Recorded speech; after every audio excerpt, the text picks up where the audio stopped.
pendant ce temps, le Lifeline, ce navire d'une ONG allemande qui transporte 230 migrants, dont nous vous parlons depuis hier, continue à faire des ronds dans l'eau au large de Malte.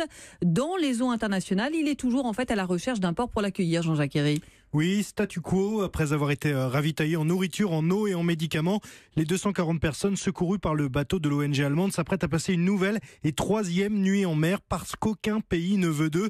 Parmi eux, 14 femmes et 4 bébés. Une situation similaire à celle de l'Aquarius la semaine dernière, avec une sortie de crise diplomatique qui là tarde aussi à s'esquisser, malgré l'urgence humanitaire. Pourtant, la situation va se reproduire si les Européens n'arrivent pas à s'entendre, s'alarme Vincent Cochetel, l'envoyé spécial du Haut-Commissaire des Nations Unies pour les réfugiés en Méditerranée. Il faut absolument qu'on ait beaucoup plus de prévisibilité sur les lieux de débarquement. Autrement, on va avoir plein d'autres situations comme ça. Et ce qui est à risque, c'est la vie des personnes, mais la vie de tout le monde dans la Méditerranée. Parce qu'il y a un certain nombre de bateaux commerciaux qui traversent la Méditerranée, qui maintenant ferment leurs signaux dès qu'il y a des appels à la détresse, parce qu'ils ont peur d'avoir à secourir des gens qui ne sauront pas où débarquer. Donc il faut absolument rétablir un petit peu d'ordre sur la base d'un système un peu équitable de répartition des débarquements et un traitement rapide qui doit suivre derrière. Le bras de fer du Lifeline est en tout cas en train de se transformer en bataille de communication.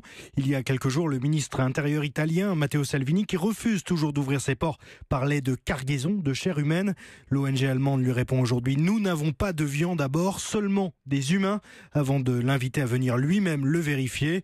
Et en attendant, selon le Haut-Commissariat aux réfugiés, un nouveau bateau de migrants est parti aujourd'hui des côtes libyennes. À son bord, 1000 personnes, la plupart récupérées ou secourues par les gardes-côtes libyens, mais d'autres seraient toujours dans des embarcations de fortune. Jean-Jacques Herry.